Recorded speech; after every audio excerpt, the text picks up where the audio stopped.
Hello, everyone, and welcome to another episode of the Board Game Mechanics. I'm Katie, and with me, as always, is... Hey, everybody, what's going on? It is Jason. And we are back. It is a big week.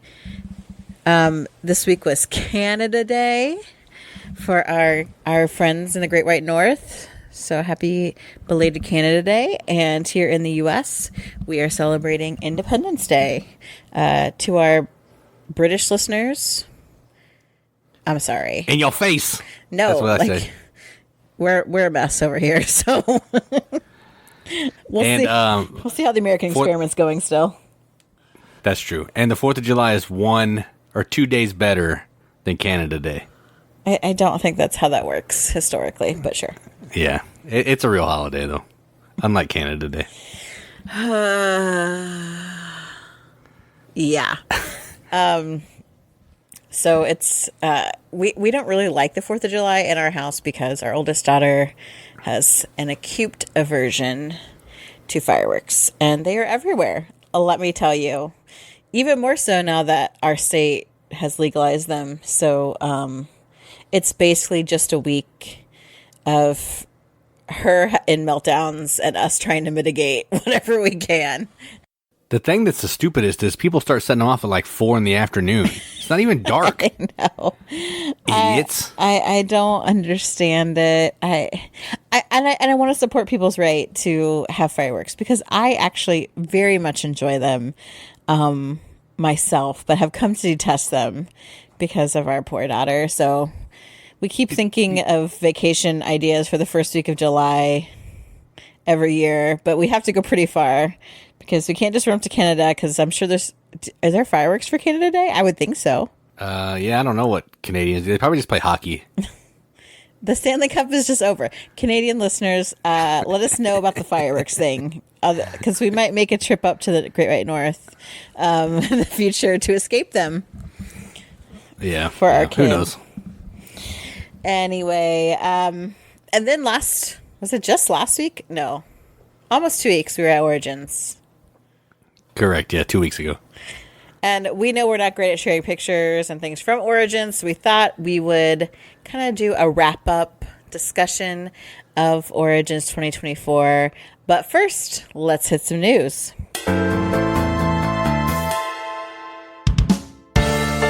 So I have a couple things on Kickstarter.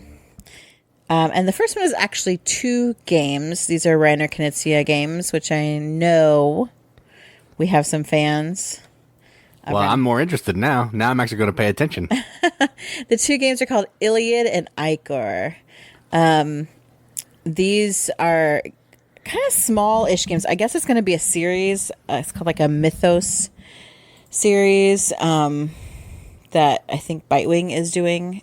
I don't know if it's in conjunction with Reiner Knizia. Yeah, they've been doing a lot of Knizia games, so that's probably true.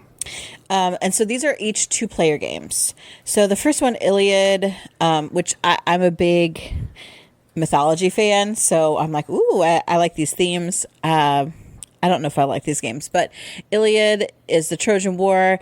One of you plays as Hector, one of you plays as Achilles, and you're laying tiles. And kind of like you're placing them next to your opponent's tiles, and that allows you then to activate the tile special ability, and then that kind of moves things around the board. And once you get like a complete row or complete column, you're going to add up your token values to get some to see like your strength, and you can claim like this outside token on either the column or the row that gives you favor. That seems pretty cool. Yeah, it actually looks pretty cool. It's interesting how things can slide and move around.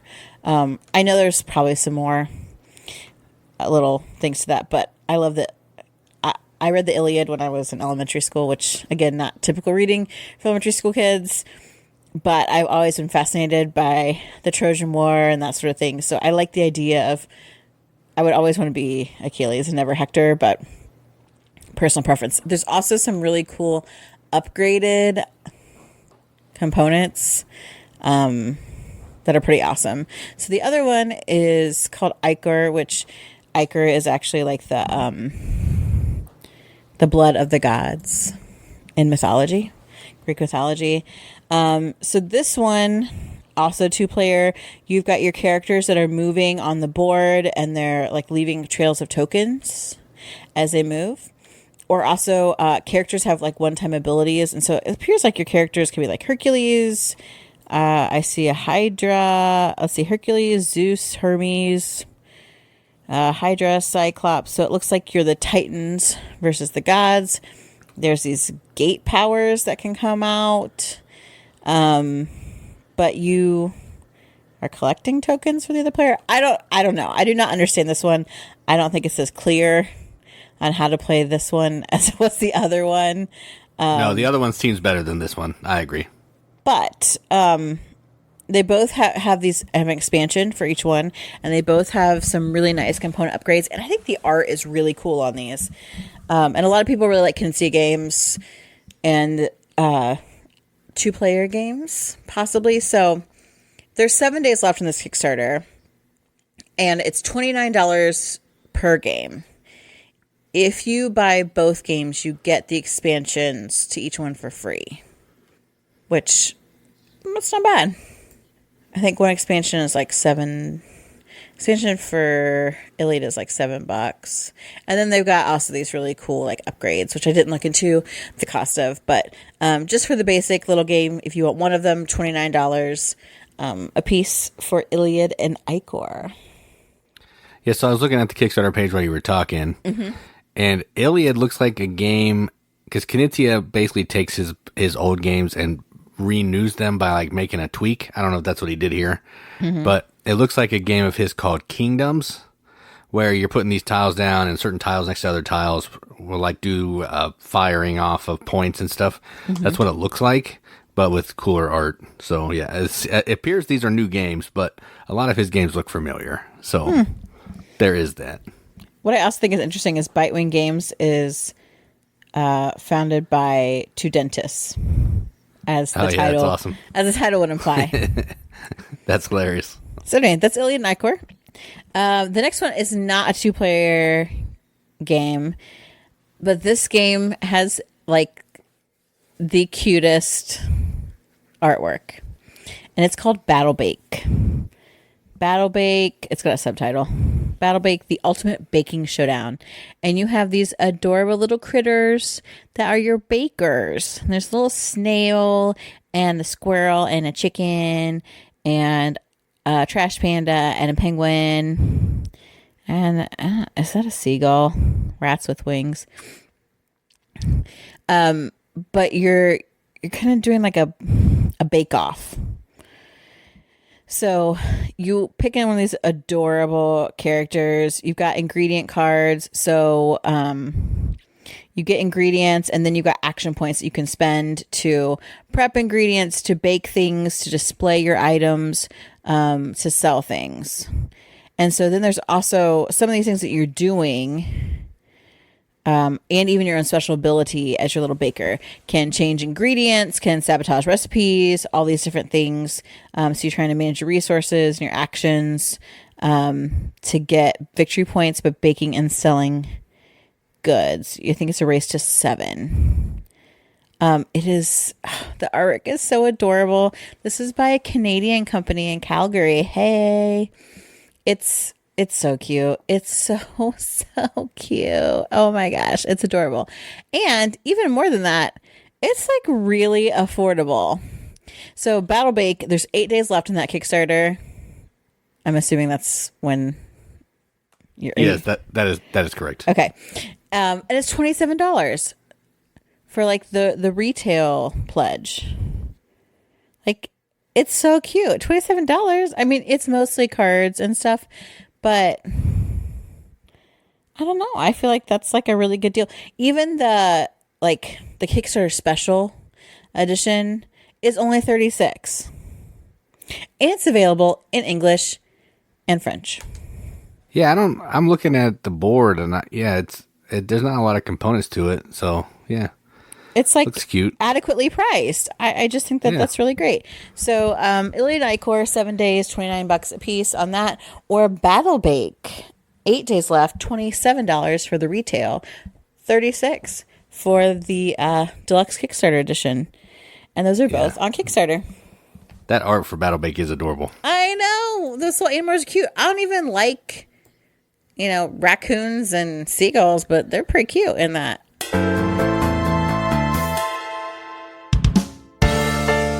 All right, so like Katie said earlier, a couple weeks ago we went to Origins. We were there on Thursday and Friday, and we did a whole bunch of things. And what we're kind of going to talk about today is our experience of the con this year, kind of some things that we did, and just an overall recap, I guess. So the first thing we're going to touch on, when we got to Origins on Thursday, we demoed some games. So let's talk about some games that we demoed over the 2 days. This is basically like games played. Sorta. Yeah, sorta. But we didn't necessarily play a whole game of all of these. So I'll start with a couple, and then you can say a couple.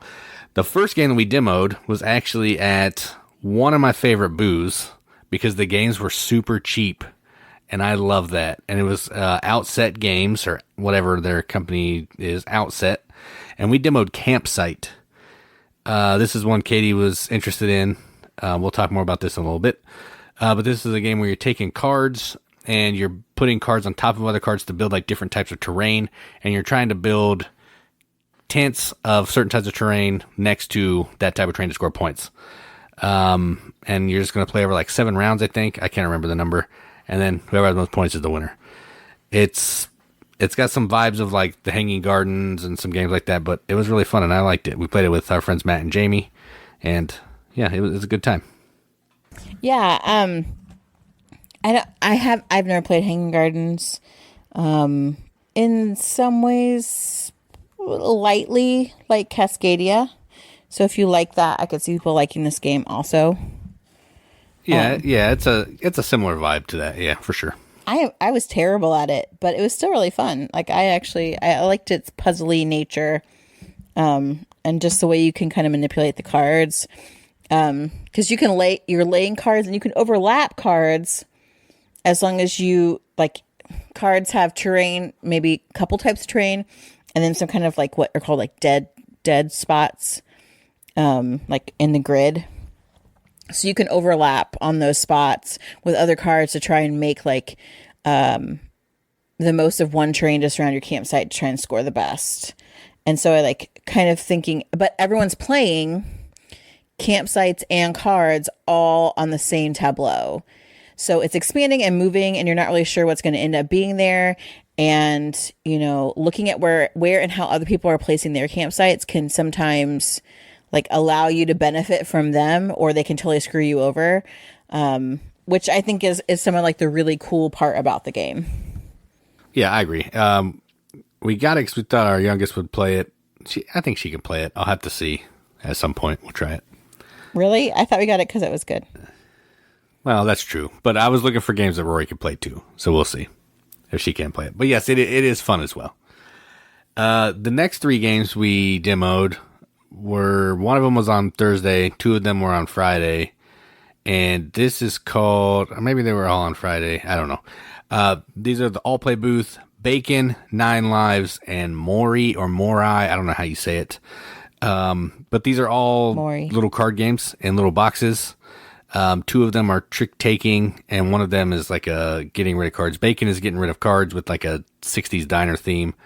9 Lives is a trick-taking game with the cat theme, and Mori or Mori is a trick-taking game that also incorporates dice that you can use in really interesting ways. And we've played all of these actually outside of the demo, which was pretty cool. But the demos were cool, and I enjoyed those. Yeah, what was interesting is like the All Play Booth we like to visit anyway because we have many of their games that I really, really like. I think I've only had like 2 duds from them. Yeah, that sounds right. Yeah. And we probably have like 7, 8 of their games now, maybe more. 10? A bunch. We have QE, on tour, and then a bunch of small boxes. Yeah, and probably 10. They're small box games, which I'm a big fan of. And Jason's a big fan of because he's cheap. I like it because I think the ingenuity behind something like that is just amazing. We always hit them up, and they always have a really nice booth at Origins, I think, as well. And you can demo nearly all of the games they have for sale.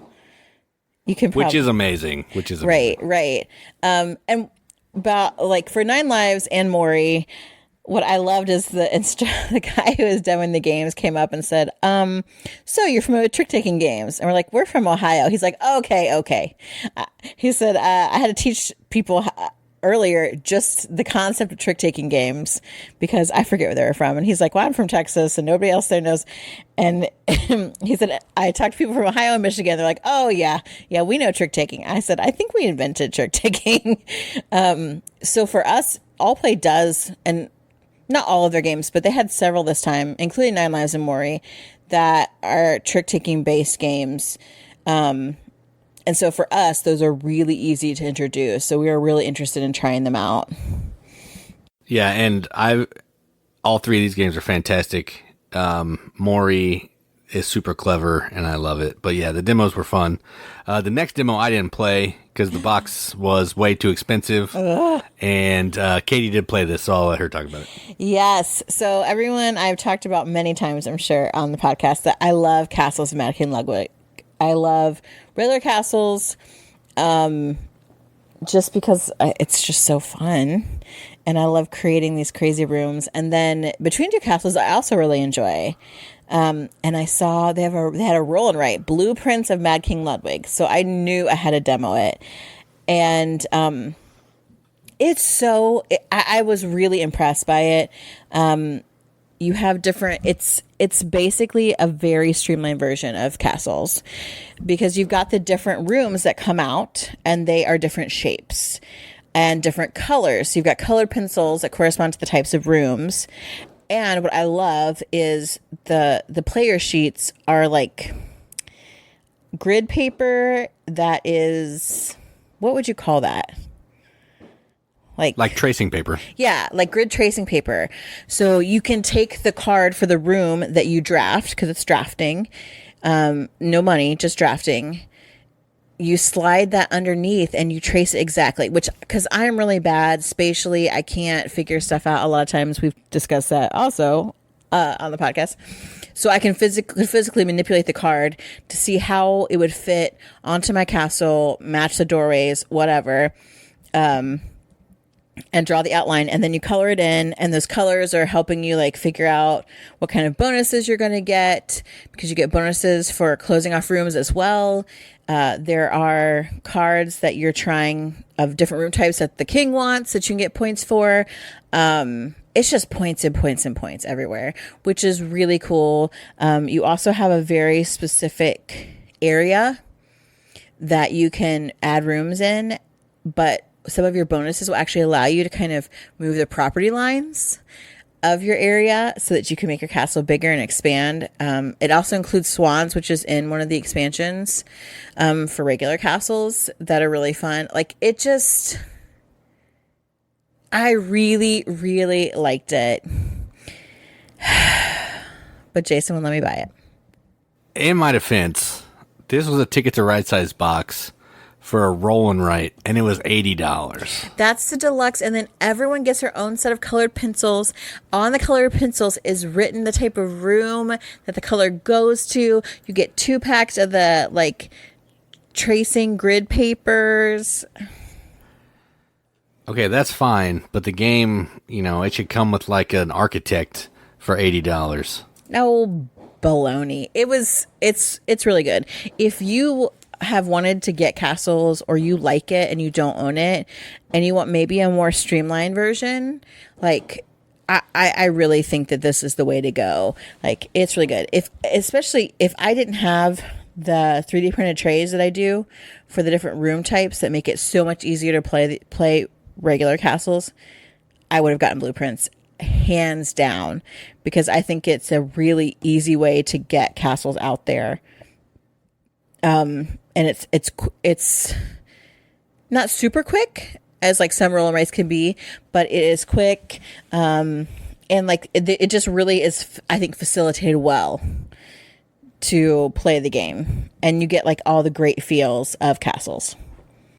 Yeah, it looked cool on the table. I'm not saying that, but it just seemed a little steep for the price. If I could find it in a trade, or like someone's like, I regret buying this, I'll take it off their hands for sure.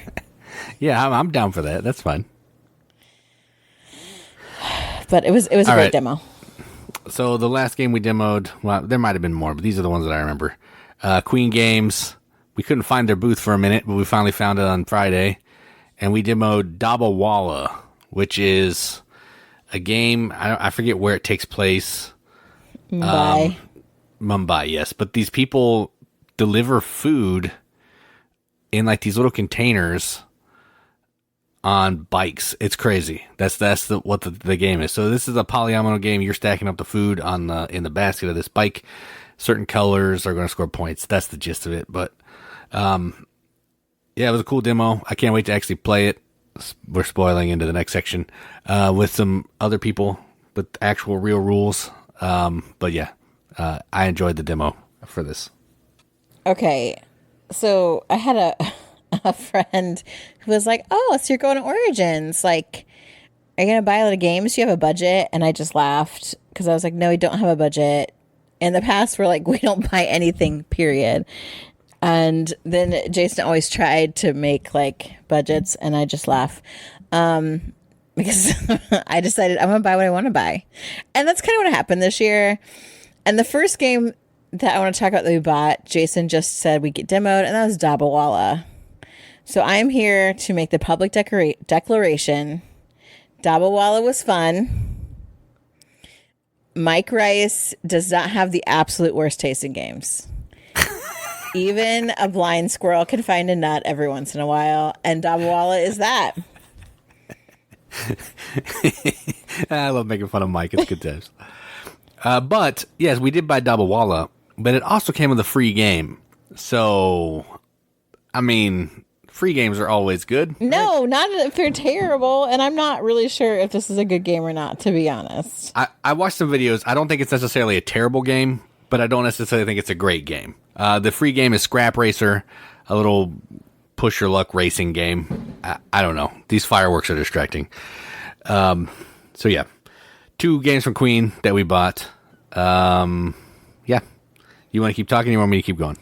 I can keep talking. Yeah. I don't know what we want to say about the games purchase. We go to Dabba Walla, and then Jason decided he wanted Scrap Racer, even though I swore he was going to say, oh, if I get a free game, he was going to give it to one of our friends who showed up for the first time, and he didn't. And I was like, wow, you're a jerk. But we should be used to that by now. Should be, yeah. So we also stopped by our friends at, I don't want to say they're our friends. They have no idea we exist. But people that we really enjoy and a company we really enjoy, which is Last Night Games. And last year we picked up Finest Fish and Horticulture, and really like those games a lot.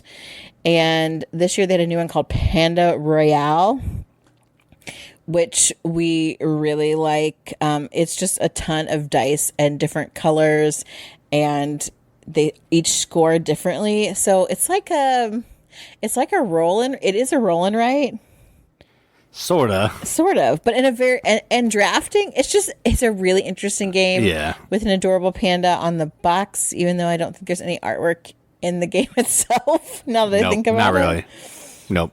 But yeah, we really like to support them, and we love chucking dice, so that's why I picked up Panda Royale.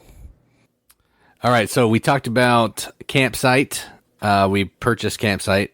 We actually got 3 games from Outset because they had a sweet coupon. You buy 1 game, every other game was $5 off. I mean, and Jason can't resist a deal. Their games were like $17. I mean, come on. So we got Campsite. We got a game that they didn't have out for demo, but it's called Nancy Drew Collector. Looks like those old Nancy Drew books. Guess who wanted that one? Jason. And then we got a Knizia game called Poison, which is similar like Six Nymphed, but it's a reprint of like Felix the Cat and the Sack or something. I don't know. But yeah, those are cool. 3 games for like $30. I'm down for that all day. And then we got a couple expansions at Capstone. Juicy Fruits Mystic Island, which That was one of my must buys because I love juicy fruits. And then Orleans the Plague. Neither of these have been played, but we do have them and they're ready to be played. So, yeah, eventually. Yeah, you're totally. Man, it sounds like a war zone out there. I know. Just know we're not under fire. As we mentioned, we're recording the day before the 4th of July, and there's just fireworks everywhere. So hopefully our daughter has her sound machine turned up very loudly in her bedroom while she sleeps, because I don't want to deal with that. So if you hear random booms in the background, don't worry. We're not in a war zone. It's just our neighborhood. Another game that I was interested in, I think I talked about it in the last podcast, was a game called Now, or it was a special, like a honorable mention, because it looked like a fun party type game. And so we demoed it, and then I'm like, yes, this is exactly what I think it is. Oh yeah, we did demo that. It wasn't on the list. I forgot. Where you've got these cards down that are numbers, and then and it plays up to what, like 7 or 8 or something, like. Yeah, I think 10. No, maybe 8. Yeah, maybe 8. It's like an insanely high number for a card game. So everyone's got their own deck, and the back has like your player color on it, so you can identify which ones are yours. But then there's cards in the middle that you're trying to collect. And in order to do that, you're going to cycle through your deck of cards, which have numbers on it that correspond sometimes with the numbers that are down on the table. And what you're trying to do is get as close to the numbers, a number, multiple numbers, however you want to play it, on the table as you can. But every card that you discard out of your deck is gone and doesn't come back, except potentially once during the game. But you don't know when that is, or if you're needed or not. So every time you put down a card, your stack's getting lower and lower, and you don't know what's coming up next. But once you think, oh yeah, that's close, that's either the exact number, or as I'm close enough to get to the ones the cards down on the table, you say now. And once all but one person says now, that they're which indicates that you're ready, the last person can flip one more card, and then they're done. And then you compare, see who's the closest to the different numbers without going over. If you are the closest without going over, you get that number, and it has points on it that you score at the end after you've gone through everything. If you flip through your cards really fast and you have one card left, then you have one card left for the rest of the game, which honestly is kind of fun, because it actually helped me one time. I didn't have to make decisions, and I was winning cards anyway. Yeah, it was like, it's just one of those, like, the rules are very simple. It doesn't take a lot of brain power, but like, you freak out about the decisions. And the points are red and blue. And if you gain a bunch of red points and a bunch of blue points, you subtract your least from your highest, and that's your score. So you're trying to like get maybe stay towards one color of points. Yeah. I feel like I explained it badly. I feel like that was Jason's explanation, but it was a good buy. There's only like a page of rules, so I mean, that's it. It was pretty cheap, so Jason was in. Another game we bought because we played it with some friends, and that is called Cabanga, which is another card game, where you are you've got cards in 3 different colors, and you are trying, and so there's 2 cards for each color, and that represents like a spread of numbers. So when you play it, you're trying to get rid of all your cards, but when you play them down on one of the numbers in the appropriate color, if anyone has any cards that fall inside that interval between the 2 cards, they can say Cabanga, and that gives you more cards adding to your hand. Again, and they get to discard the cards, which is awesome.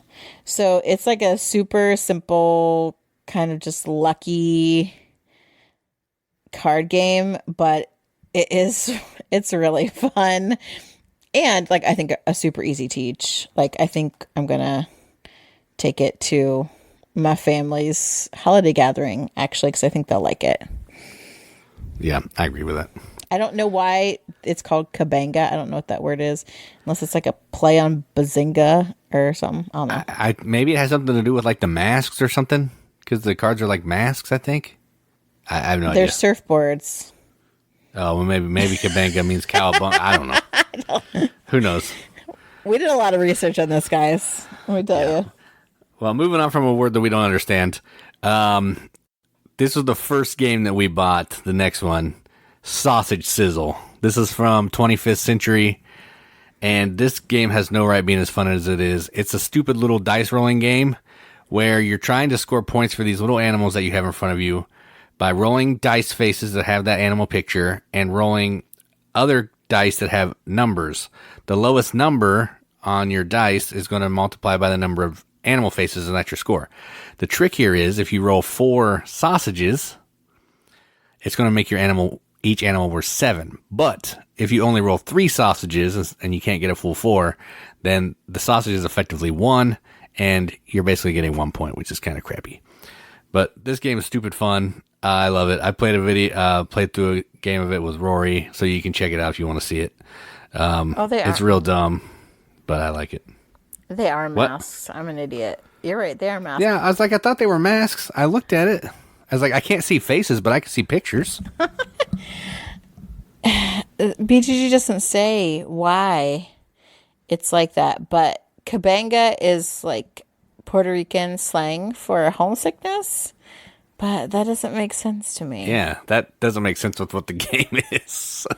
It has I have no idea. Alternate names.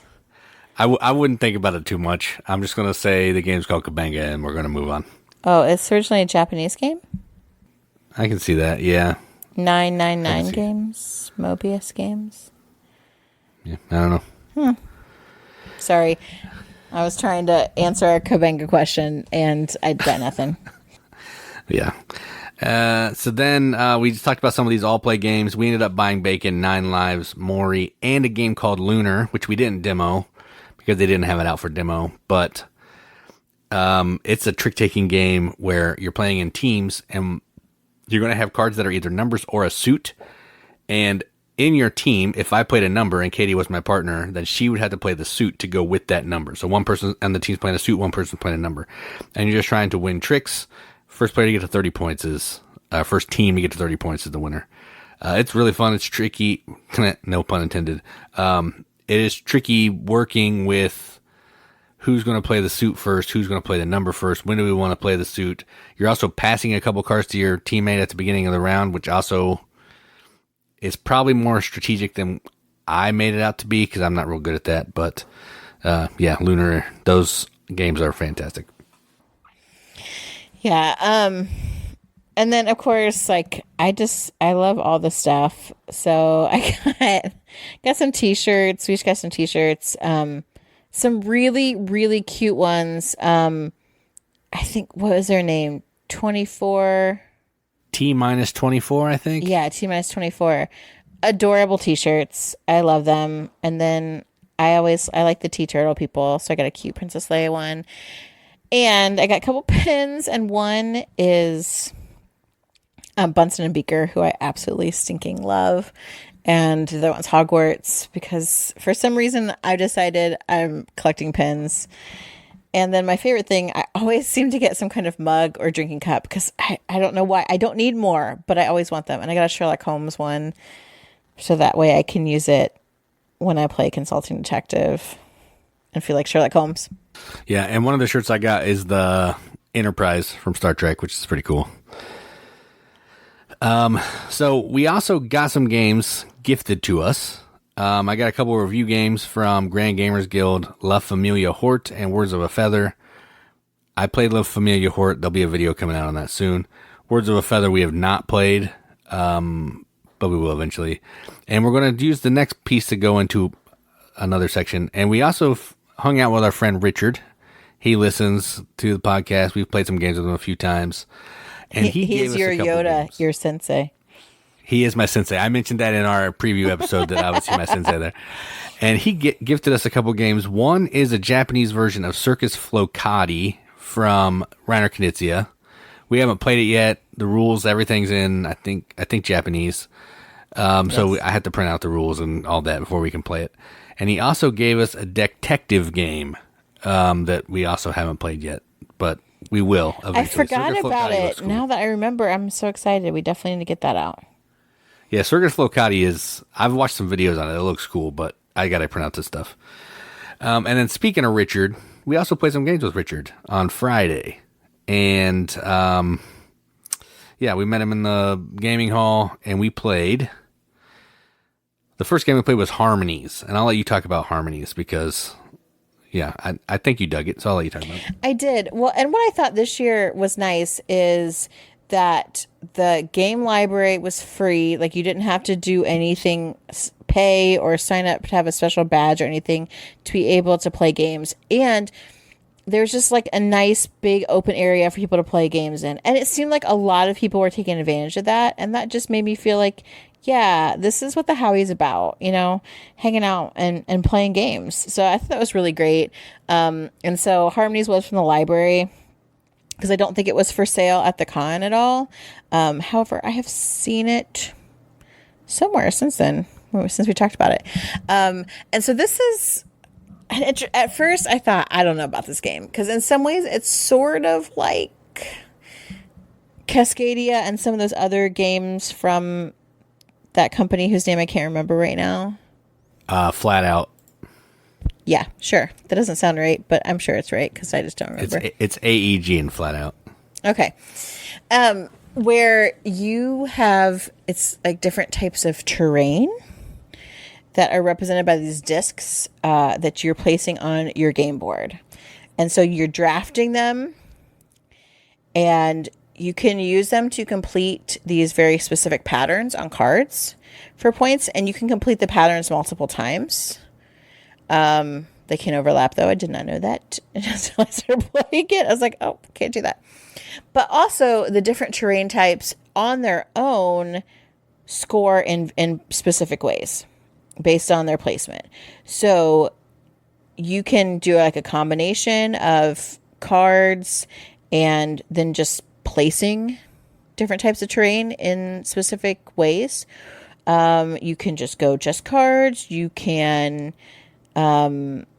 mix it. I mean, there's just forget cards completely. Like, there are a lot of different ways, multiple paths to victory. And it's like legitimately true. Because I thought that the goal was supposed to be cards. Because normally people introduce a game, if they have that, they have these cards, you want to pick them up. I'm like, oh, okay, sure. That's what you want me to do. But my cards they just weren't working. I couldn't get them to fire off more than once. You could only have 4. And once you picked up 4, decided to work on, you couldn't get any more.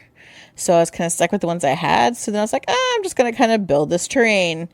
And it was actually a viable strategy. Whereas like Jason and Richard went kind of heavy into their cards instead. Well, I was trying. I was doing terrible, but yeah, I was trying.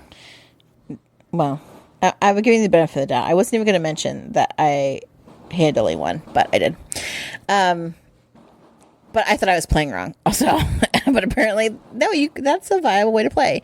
And it is like a very chill, relaxed game. The colors are really pretty.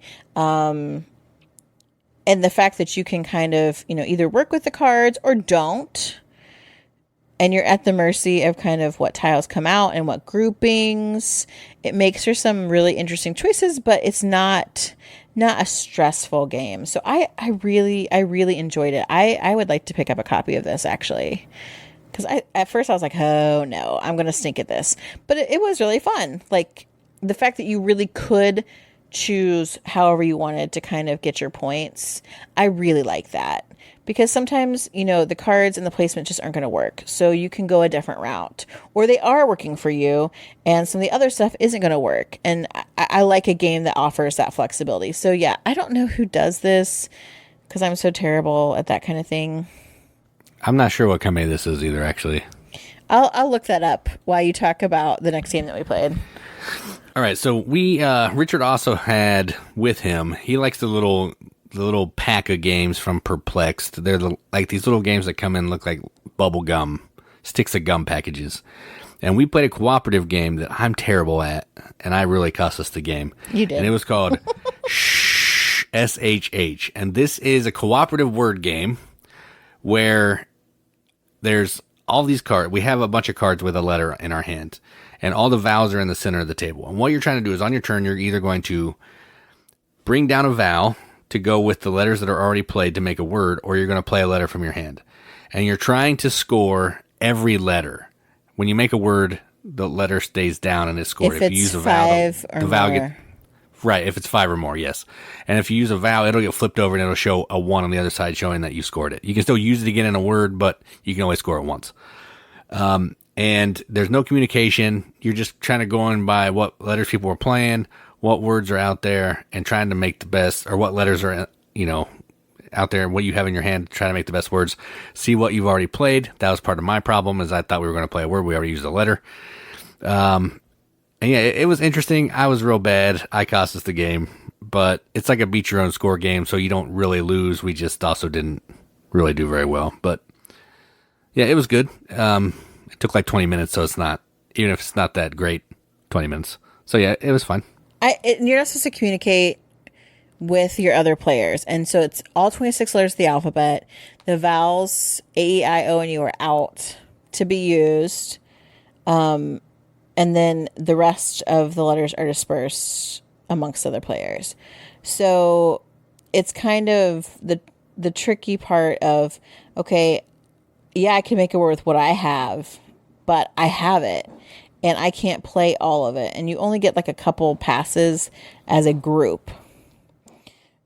And you can make short words, but if you make a word that's at least 5 letters, then you can actually score those letters. So you really are rewarded for making longer words, but sometimes that just doesn't work out.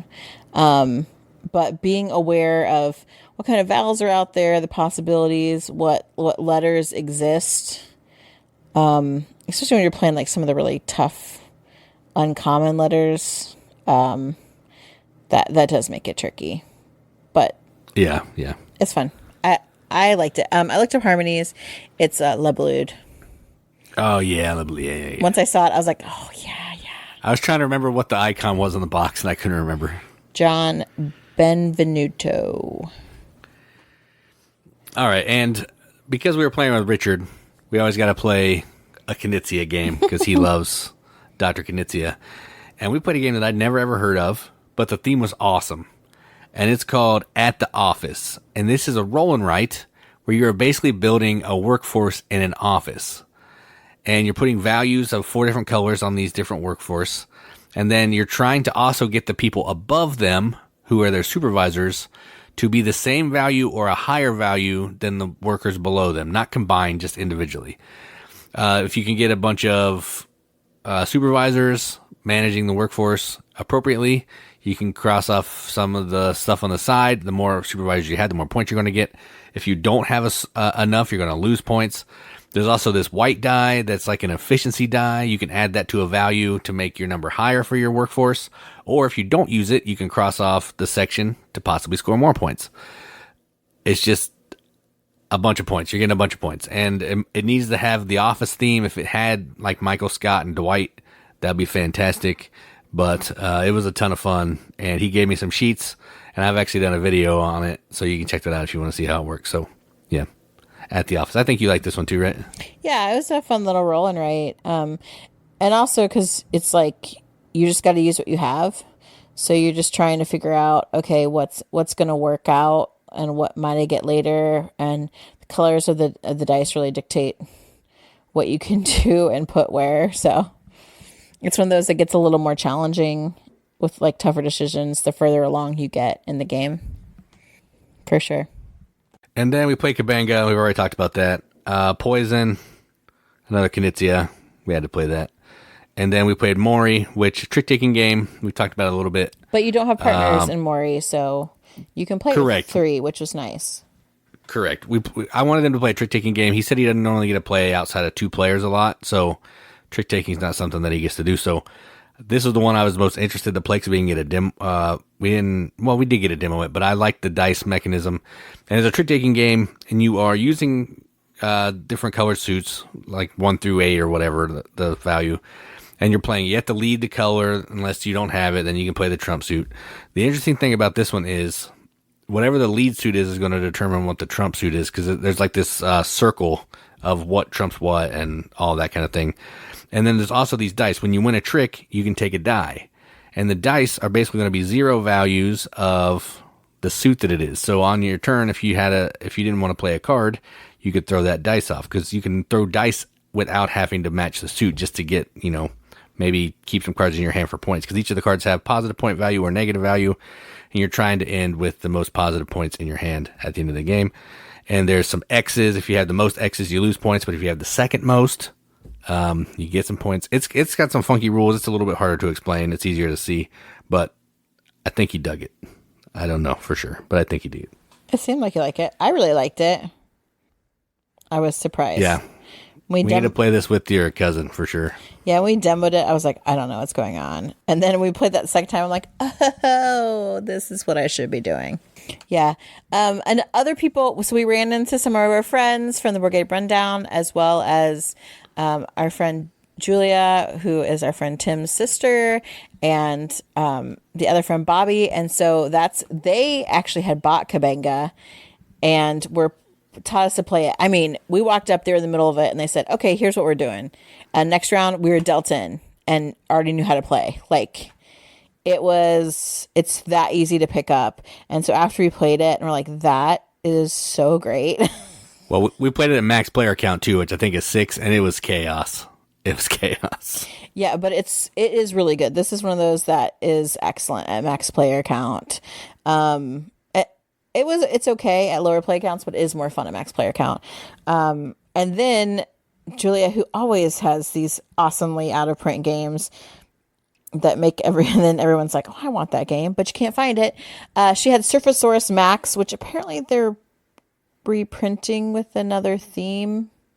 Yeah, dumb theme. Come on. I want the dinosaurs on surfboards. Yeah, I don't remember what the new theme is. I can't remember what she told me. But in Surfosaurus Max, you are kind of you're making a poker hand, but as a group. So it's like semi-cooperative, because you're all laying these different dinosaurs, different suits of dinosaurs and different numbers in front of you. Everyone's playing 2 cards. So you're going to lay one down and be like, okay, Stegosaurus. Everyone can see it's a Stegosaurus. So you could get other people to all play Stegosauruses to make a winning hand, or maybe do a straight, or I forget what some of the other things possibilities are. So you want to be with the winning hand because you want to encourage people to go with whatever you have in yours, because you get points then based on the cards that you have that contributed to whatever the winning poker hand was. It sounds crazy once you. At first, I'm like, "What are you talking about?" Then we played. It's really weird when she was explaining it. I was like, "What?" And then we played around. I was like, "Oh, I see." Yeah. So it's cooperative in that you want people to go in with you, but you also are scoring individual points. And it's a ridiculous theme with dinosaurs and surfboards. Oh my gosh, what did she say they were changing it to? I don't remember, because once I realized it wasn't dinosaurs or surfboards, I stopped listening, because that theme's awesome. Sorry you weren't listening, Julia, very closely to that. But yeah, it was another fun game. It was nice, and it was nice to play games with them. I always enjoy playing with those guys, so that was fun. No Patrick this time. He was busy doing real life work. I know. Some people just don't know how to take time off. Or some people actually are just so important that they really are needed at work. That's true. That's the Patrick deal, I think. Yeah, that's not me. I'm just a cog in the wheel. But also because we were kind of there and we found some games, but we were driving back and forth this year.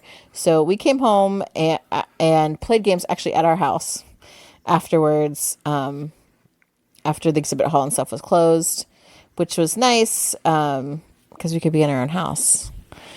So we were like, yeah, let's try out these games that we just bought. So we recruited our friends Matt and Jamie to come play with us after Origins. So we apparently only wanted to play pork-themed games the first night. Yeah, sausage, sizzle, and bacon. Yeah. Yeah, and that was when we discovered that Sausage Sizzle was an amazing game. Everything we had hoped it would be. And At first I was like, this is kind of dumb, but then I was like, oh man, these sausages are awesome. so it's a reprint of a German game. And Yeah, called Wurst or something like that. yes, which is but why can't I remember his name who did the art? Ian O'Toole. Ian O'Toole. I keep wanting to say Vincent Detroit, and I know it wasn't Vincent Detroit, but I couldn't remember who did it. So Ian O'Toole did the art, and this is like Australian animal themed. And the animals are really adorable. Like the little quokka is so cute. And if you've never don't know what a quokka looks like, I don't think anyone's, well, we have some Australian listeners. We have some Australian listeners, yeah. In real life, quokkas are adorable, and they look like they're smiling and happy. So you need to check out pictures of quokka. So the animals really cute, and everyone, well, Jason always wants to try to roll 4 sausages Every time, which is why he didn't win.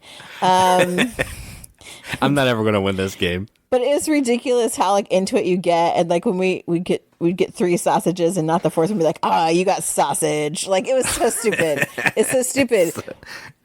But again, it's push your luck, and apparently we just can't stay away from that. So it worked out really well. I honestly don't remember playing bacon. I was really tired. That's because you guys lost real bad. Me and Jamie won 8-1. I don't even remember how to play this game. It's like Scout. You're playing combos and specials and I remember trying to get rid of all your cards. So this game is really interesting. Did you talk about this? How to play it earlier? No, I just thought we demoed it. No, I didn't talk about it. Okay, so Bacon's really interesting because it does have a Scout feel where it's like a shedding game. So you're trying to get rid of your cards by playing these groups of them. However, how it's different is if I play a particular set, let's say I'm going to play 4 of a kind. If you have 5 of a kind, you cannot play that to beat me. That doesn't work. You have to follow the set that I lead with. However, they have these other cards called, was it specials? Specials on this it's like a menu, like bacon, right? That if you play one of those, that can overtake my set regardless of what it is. So our natural reaction is you played 3 of a kind. Well, I'll play 4 of a kind, but you can't do that. That's not how it works. That's how it works in Scout, but not in Bacon. Right. So yeah, it's just a really interesting balance of trying to get rid of your cards and follow these different, and you have partners, so sometimes you want to play to your partner and you don't want to take overplay them, or sometimes you want them to be able to start to kind of get some of the cards gone in their hands, because the scoring is weird. Scoring is weird. It's the weirdest part of the game. Right. And to be fair, the guy who demoed it to us told us the scoring wrong. He did. Bless his heart. So we had to figure that out on our own, that if you are the first person to go out, that's all fine and dandy, but that just means your team can score. Correct. But the score that you get depends on when your partner goes out. The earlier, the better. If you go out first, you want your partner to go out second, because that gives you a pile of points. Right. So that's why kind of strategizing them to get rid of some of their cards instead of you always leading and asking them to, is kind of another key part of playing, because you really want them to be able to go out sooner. So it's a really interesting game. I don't know that I know how to play it well, but I do like it. Who doesn't like bacon? Yep. And then Friday after Origins, again, Matt and Jamie came over and we played some more games. We played Cabanga. We've talked about Panda Royale, chucked some dice, scored some points. I'm not going to go into too much detail because that's what it is.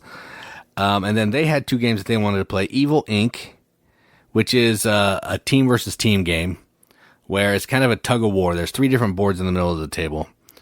And I'll be playing on one with the person across from me, and I can play on the middle one. And then Katie would play on a board that I can't get to in the middle one. And what we're trying to do is we're playing these different tiles that have like an attack value, and we're trying to push this, like, we're trying to scare, we're monsters, we're trying to scare this little scaredy guy over to our opponent's side. And we're trying to win battles to ultimately win the map. If you can win, I think, 2 of the 3 maps, then you win the game. And it's just drawing tiles out of a bag, placing tile on the board, doing what the tile says, and then moving the dude to the other player like that. I was terrible at this. I think now that I know what's going on, I'd probably be better. But man, our team was not good. I was also terrible at this, and I don't ever want to play this game again. It's terrible.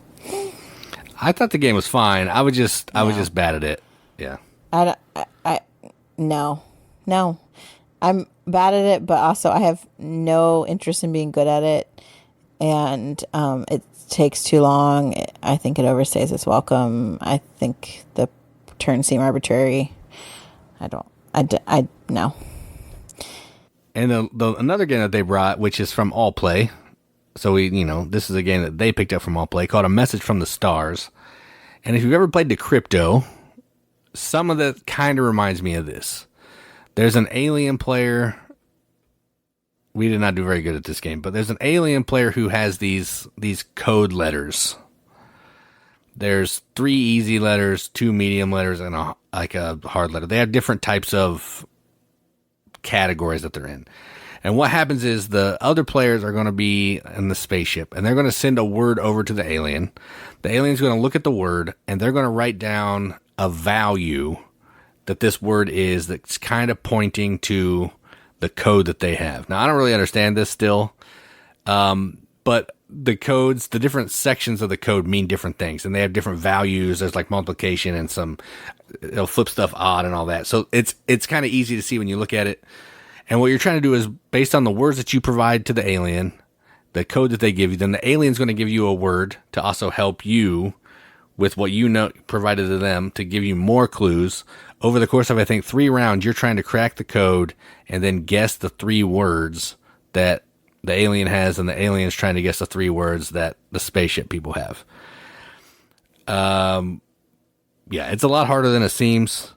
We also played it really late at night, which may not have been the greatest idea. Yes. But it was a cool idea. It kind of reminded me of Decrypto, and I think now that I understand it a little more, I probably would have gone a little bit better. But yeah, I liked it because I liked Decrypto, but might have been a game that maybe shouldn't have been happening that late at night. Yes, that's what I was going to say. I think there were 2 things that kept us from doing well. And one was it was really late at night. My brain was complete mush.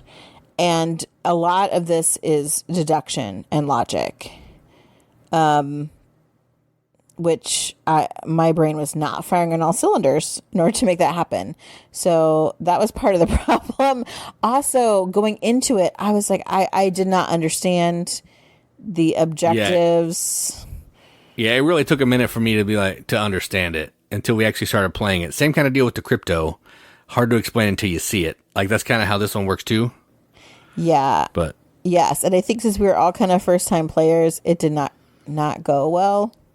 But correct. If we played it again, Matt probably should have been the alien. Yes, but then I think the rest of us would have been lost too. Well, that's true. Yeah, because he was kind of helping the alien and helping us because he knew the game the best of everybody. And yeah. Yes, so I think if we played it again, all of us, we would be great. I think it would be much better. It was a fun game. I didn't hate it. It was just we were real bad. Yeah, the idea was very unique. It was really interesting. But yes, do not play it late at night if your brain gets slower at night, like mine does. Like mine is right now, because I'm having trouble forming words because I'm sleepy. Because I get up too early for work. All right, so 2 more things, and then we'll wrap this up. Did you have a favorite booth? From the Origins. I have a favorite booth. Like mine, while you're thinking, my favorite booth is probably All Play. because they have tons of awesome games. They're games that I like, and you can demo almost all of them. I appreciate that. I'm surprised your favorite booth wasn't like Outset or whatever that is, because it was the cheapest games. I liked that booth, but they didn't have as many games that I knew. A lot of those are like blind purchases because I didn't know what they were. So if I can't really demo that much, like we did Campsite, but we couldn't do anything else, I don't love that as much. I see. But the price was my favorite price, 100% on that one.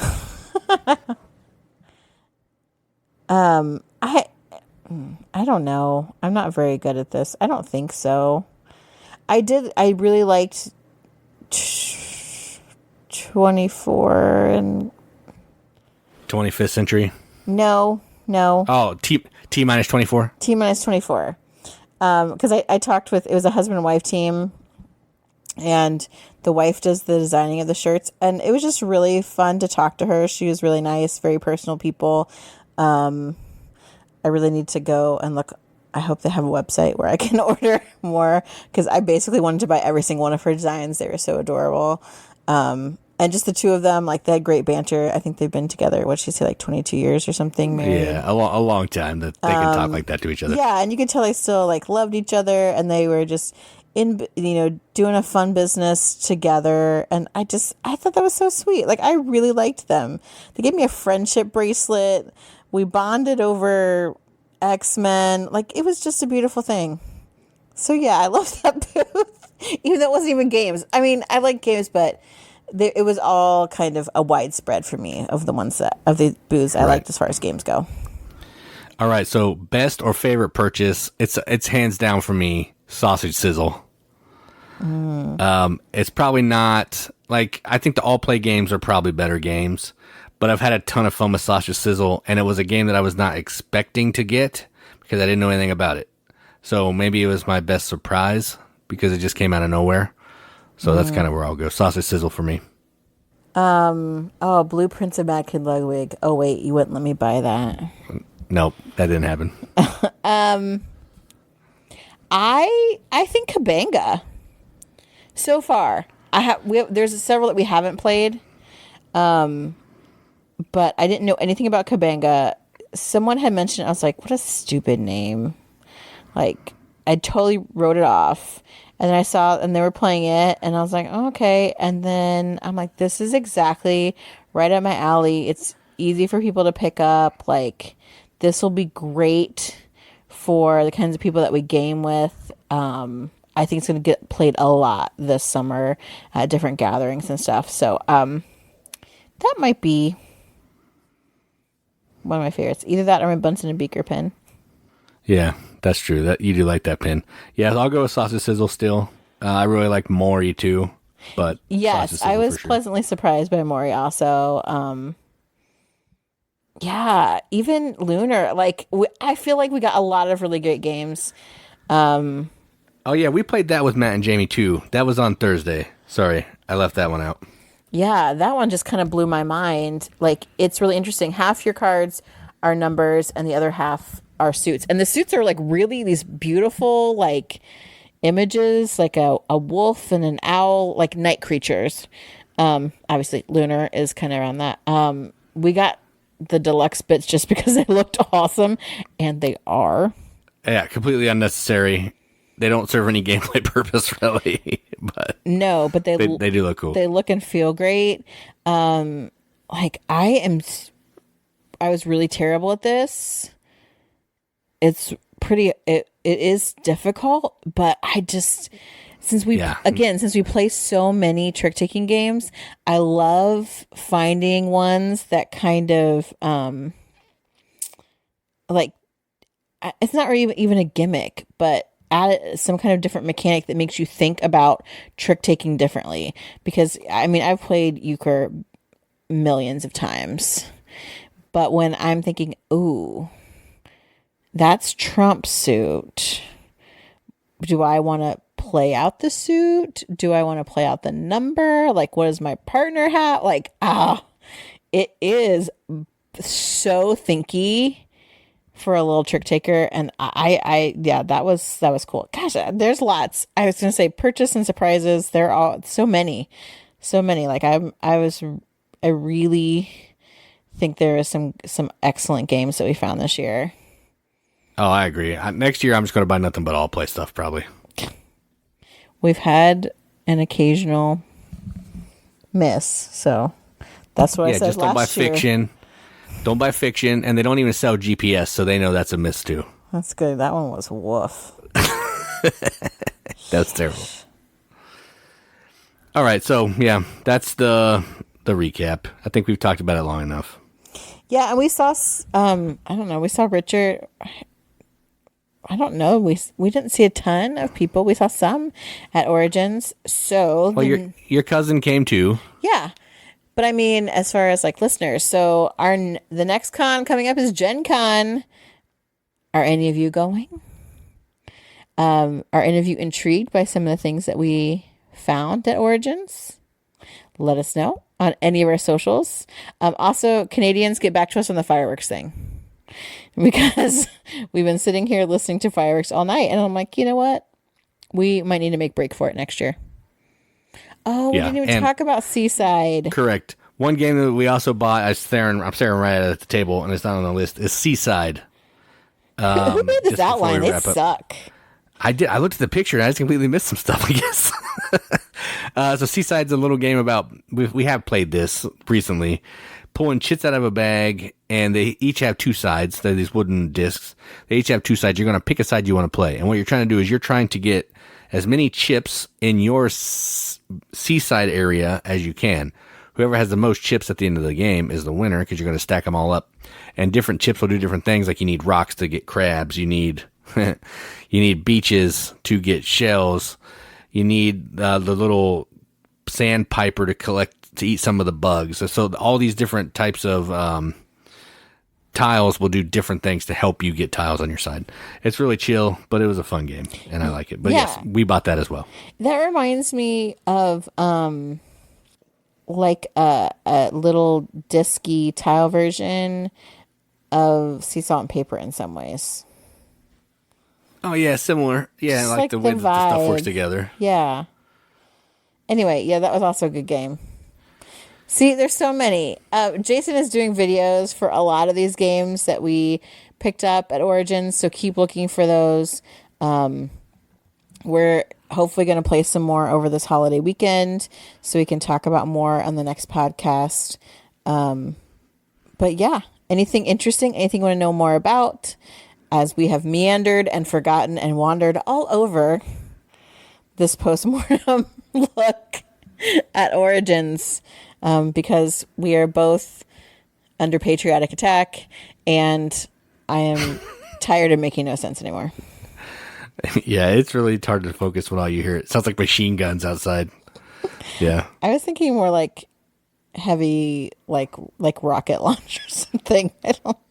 Yeah, well, somebody was setting off some firecrackers earlier, and it was like, felt like I was being assaulted. I know, I don't know if it's our neighbor. Are they doing it in our backyard? It's just outrageous. Oh, there they go again. There they go. Yeah. All right, let's wrap this up. Okay. Well, I've been Katie. And I'm Jason. Keep gaming, everybody. Keep gaming.